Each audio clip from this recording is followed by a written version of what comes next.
Force, more than meets the eye. Autobots wage their battle to destroy the evil forces of the Decepticons.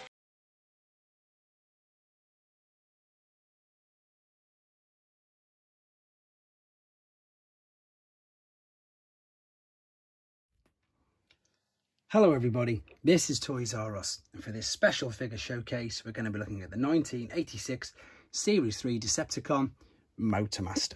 What we're going to do with this video, we're going to have a quick look at him in all of his modes. I've got the main two in front of you in his combined form, but just below on the step I've got some of his base modes and some different types of packaging. We're also going to look at all the accessories that come with him to help you know if yours is complete. I'll point out things that you need to be aware of as well if you have to purchase one for yourself. I'd just like to remind everybody before we get started properly that if you're not a subscriber, to please hit that subscribe button for me now, as it really will help this channel out a lot. So here we go then. Here is Motormaster, and he is the leader of the Stunticons, which you can see in the back. We've got the gift sets, and they are 5 Decepticon cars that can combine to form Menasor. So he's a very popular figure and a very popular character still, even to this day. You know, they've done a few reincarnations of him along Combiner Wars. Yeah, I think the whole team is really popular, to be honest. If we have a look at him in his robot mode, again with G1 though, he is quite basic, although this guy has got full rotation. It's not the shoulder, but you can twist the arms up and down. The legs, you've got a bit of movement, to be honest. You can also, if you wanted to, some people decide to display him and stand him with his legs like, I've just about got it like that, but I think that makes him look a little awkward, and it's basically how you're getting the legs ready for the combine mode. It also makes him really small for a combiner leader. He's also the smallest when he's combined, the smallest combiner anyway, so the last thing you want to be doing is making him that much smaller. But as you can see, the thing with this guy at the moment, the most important thing you're really looking for is the stickers, and that's really apparent when it is in the alternate mode, which we'll have a look at in a second. But there's still some nice stickers there on the front, on the chest, etc. And you can also make out some chrome on the front of his feet there and on the wheels, but again we'll discuss that a little bit more in a second.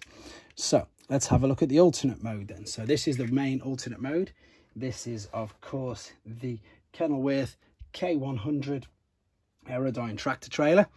Admittedly, I just read that because I wouldn't know that at all. And he's one of the only Transformers that is a truck, whereas the trailer is attached to it. Of course, Optimus Prime's isn't at all, which obviously does make Optimus's transformation process very, very interesting. And of course, Ultra Magnus comes off as well. But this is where you can really see the fact that the stickers play a big part, and the chrome in the wheels. The wheels are good, you know, it'll go backwards and forwards. It is quite small compared to Optimus and Ultra Magnus, but again, it does display, and I think it does look really good. So before we look at the other modes in a second, let's have a look at him in the combined mode. So this is of course Menasor, and we might as well discuss the pieces that come with Motormaster now. With him being the combiner leader, you will need a left and a right foot, a left and a right fist, a silver chromed sword, so it's important to keep an eye on the chrome, the large purple gun. We've got, I suppose, his crotch stroke waist plate, and we've got this little car here. The little car, a bit like Optimus Prime has roller, which is more used for the base mode, which you'll see in a second, but it also makes a brilliant chest plate, which you can see there. And then of course we can't forget the head.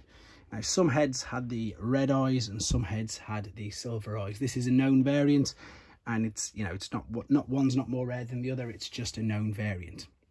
Before we look at some of the packaging, we're going to move this back and I'm going to show you some of the base modes below. Now the one I'm going to show you straight away is the one that's actually in the instruction book, and that is the very basic base mode, which you can see like so. So it's just the half of the trailer folded down. I've also seen them in all these incarnations. I like this one, but to be fair, I think this is probably one of my favorites. But also all three of these, I've seen pictures of them with this bit folded over as well, so it's sort of acting like a repair bay, which I suppose is what it's advertised as. So there's a lot of playability with this. You can attach them to Tripticon, the Decepticon main base, but you can also attach him to Metroplex. Obviously that's not in the instructions. I'll do a video showing you that actually, but yes, you can actually attach them to Metroplex as well, making it a much more interesting figure. So what we'll do first and foremost now then, we're going to have a look at the individual packaging for him, because I've got the original first release and then the one that was released a couple of years later in the gold box. Now the box for this is unfortunately quite tattered up, but you can still make out the good artwork there, and funnily enough, look, they've got his legs folded over there as well. There's the transformation process. They're showing you him into robot mode, and again it's got the transformation process with his legs out. So because this was 86, on the back we've got the two Titans, Metroplex we mentioned, and of course Triptychon there. Lovely battle scene. Hopefully on the back of one of the big gift sets in a second we can see that in a bit more detail. Now the gold box was a Europe Australasian release. They did come in different languages. There was an Italian release as well, by itself in the gig, and the cool thing about the gig is they changed his name, which we'll have a look at in a second. This is a sealed example which is going to be going off for grading soon. You've got the same artwork there, and then of course we've got the instructions there, you know, that the 5 stunticons for Menasor. All of that's still exactly the same, but then I've got to confess that this battle scene on the back will not be that impressive. This is from 1990. So what you've got here in 1990, the Transformers, Hasbro were mainly peddling the Micromasters. So you've got a quite basic and a quite boring, to be fair, Micromaster little battle scene there. There again, it's showing the fact that we've got the 5 stunticons that combine to form Menasor.